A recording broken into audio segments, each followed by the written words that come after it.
ಕಲಬುರಗಿ ಜಿಲ್ಲೆ ಆಳಂದ ತಾಲೂಕಿನಲ್ಲಿ ಇರತಕ್ಕಂಥ ಲಾಡ್ಲೆ ಮಶಾಕ್ ದರ್ಗಾ ನಿಮಗೆಲ್ಲ ನೆನಪಿರಬೇಕು. ಅಲ್ಲಿ ಶಿವಲಿಂಗ ಇದೆ, ಅದು ನಮ್ಮದು, ನಮಗೆ ಬಿಟ್ಕೊಡ್ಬೇಕು ಅಂತಕ್ಕಂಥ ಹೋರಾಟಗಳೆಲ್ಲ ಬೇಕಾದಷ್ಟು ಆಗಿತ್ತಲ್ಲ. ಕೊನೆಗೆ ಶಿವರಾತ್ರಿ ಹಬ್ಬದ ದಿನವಾದರೂ ಅಲ್ಲಿ ಪೂಜೆ ಮಾಡೋದಕ್ಕೆ ನಮಗೆ ಅವಕಾಶ ಮಾಡಿಕೊಡಿ ಅಂತ ಒಂದು ಮನವಿಯನ್ನು ಕೋರ್ಟ್ಗೆ ಸಲ್ಲಿಸಲಾಗಿತ್ತು. ಈಗ ಲಾಡ್ಲೆ ಮಶಾಕ್ ದರ್ಗಾದಲ್ಲಿ ಶಿವಲಿಂಗ ಪೂಜೆಗೆ ಅವಕಾಶವನ್ನು ಕೊಡಲಾಗಿದೆ.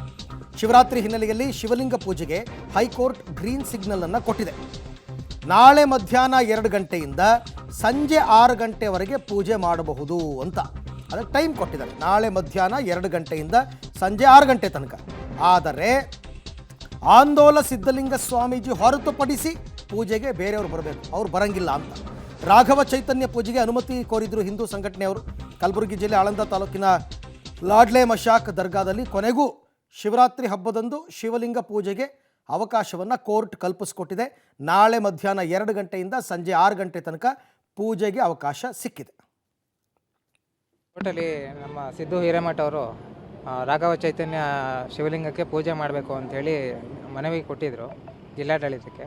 ಅವರೇನು ಯಾವುದೇ ಕಾರಣಕ್ಕೆ ರೆಸ್ಪಾಂಡ್ ಮಾಡದೇ ಇರೋ ಕಾರಣಕ್ಕೋಸ್ಕರ ಮಾನ್ಯ ಕರ್ನಾಟಕ ಉಚ್ಚ ನ್ಯಾಯಾಲಯಕ್ಕೆ ನಾವು ಅಪ್ರೋಚ್ ಮಾಡಿದ್ವಿ. ಈ ಥರ ಹೀಗಾಗಿದೆ, ಅವರ ಸಂವಿಧಾನಬದ್ಧ ಹಕ್ಕನ್ನು ಪುರಸ್ಕರಿಸಿ ಅವ್ರಿಗೆ ಪೂಜೆ ಮಾಡಲಿಕ್ಕೆ ಅವಕಾಶ ಮಾಡಿಕೊಡ್ಬೇಕು ಅಂತೇಳಿ ಕೇಳಿದ್ವಿ.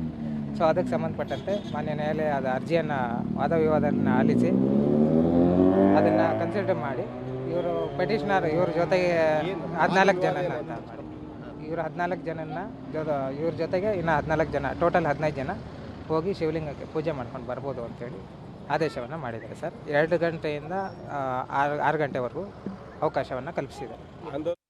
ಈ ಎಲ್ಲ ವಿಚಾರಕ್ಕೆ ಸಂಬಂಧಪಟ್ಟಂತೆ ಮತ್ತಷ್ಟು ಮಾಹಿತಿ ನನ್ನ ಕೊಲೀಗ್ ಪ್ರವೀಣ್ ರೆಡ್ಡಿ ಅವರಿಂದ ಪಡ್ಕೋತೀನಿ. ಪ್ರವೀಣ್, ಈಗ ಕೋರ್ಟೇ ಅನುಮತಿ ಕೊಟ್ಟಿರೋದ್ರಿಂದ ನಾಳೆ ಶಿವರಾತ್ರಿಯ ಪೂಜೆಗೆ ಯಾವ ರೀತಿ ತಯಾರಿಗಳಾಗ್ತಾ ಇದೆ? ಆಂದೋಲ ಶ್ರೀಗಳನ್ನ ಮಾತ್ರ ಅವಾಯ್ಡ್ ಮಾಡಿ ಅಂತ ಹೇಳಿರ್ತಕ್ಕಂಥದ್ದು ಯಾಕೆ? ಸೊ ನಾಳೆ ಯಾವ ರೀತಿ ಜರುಗಬಹುದು? ಇದಕ್ಕೆ ಭದ್ರತೆ ಎಲ್ಲ ಯಾವ ರೀತಿ ಆಗಿದೆ ಪೂಜೆಗೆ?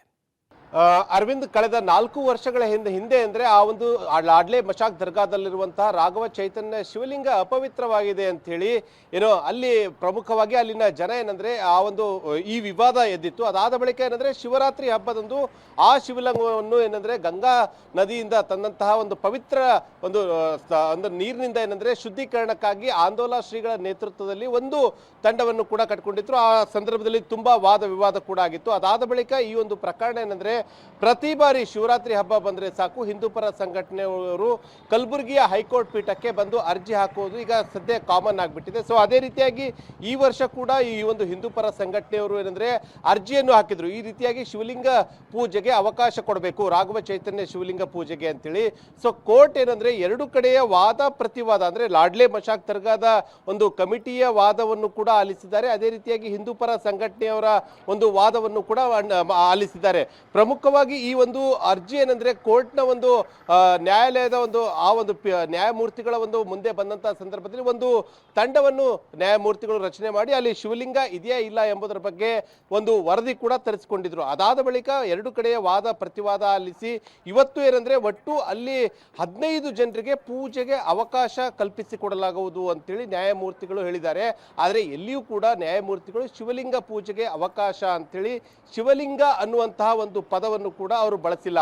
ಇನ್ನು ಲಾಡ್ಲೆ ಮಶಾಕ್ ದರ್ಗಾದ ಕಮಿಟಿಯವರು ಪ್ರಮುಖವಾಗಿ ಈ ಒಂದು 15 ಜನರೇನು ಪರ್ಮಿಷನ್ಗೆ ಏನು ಕೊಡ್ತಾ ಇದ್ದಾರೆ ಅಂದ್ರೆ ನ್ಯಾಯಾಲಯ ಕೊಡ್ತಾ ಇದೆ, ಅದರಲ್ಲಿ ಯಾವುದೇ ಕಾರಣಕ್ಕೂ ಕೂಡ ಆಂದೋಲನದ ಸಿದ್ಧಲಿಂಗ ಸ್ವಾಮೀಜಿ ಅವರನ್ನು ಈ ಒಂದು ಲಾಡ್ಲೆ ಮಶಾಕ್ ದರ್ಗಾದ ಒಳಗಡೆ ಶಿವಲಿಂಗ ಪೂಜೆಗೆ ಅವಕಾಶ ಕೊಡಬಾರದು ಅಂತೇಳಿ ತುಂಬಾ ಸ್ಟ್ರಾಂಗ್ ಆಗಿ ಏನಂದ್ರೆ ಅವರು ಕೂಡ ಆರ್ಗ್ಯುಮೆಂಟ್ ಅನ್ನು ಮಾಡಿದ್ರು ಮತ್ತು ವಿರೋಧವನ್ನು ಕೂಡ ವ್ಯಕ್ತಪಡಿಸಿದ್ರು. ಹೀಗಾಗಿ ಏನಂದ್ರೆ ಮಾನ್ಯ ನ್ಯಾಯಾಧೀಶರು ಏನಂದ್ರೆ ಆಂದೋಲನ ಶ್ರೀಗಳಿಗೆ ಆ ಒಂದು ಪೂಜೆಗೆ ಅವಕಾಶವನ್ನು ಕೂಡ ಕೊಟ್ಟಿಲ್ಲ ಅರವಿಂದ್.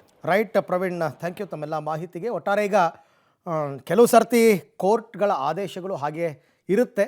ಈಗ ಅಲ್ಲಿ ಶಿವಲಿಂಗ ಪೂಜೆ ಅಂತ ಕೊಟ್ಟಿಲ್ಲ ಅಂತ ಅಂದ್ಬಿಟ್ಟು ನಾಳೆ ಮತ್ತೇನಾದ್ರು ಕಿರಿಕಿರಿ ತೆಗಿತಾರ ಗೊತ್ತಿಲ್ಲ. ನೋಡೋಣ ಏನಾಗುತ್ತೆ ಅಂತ.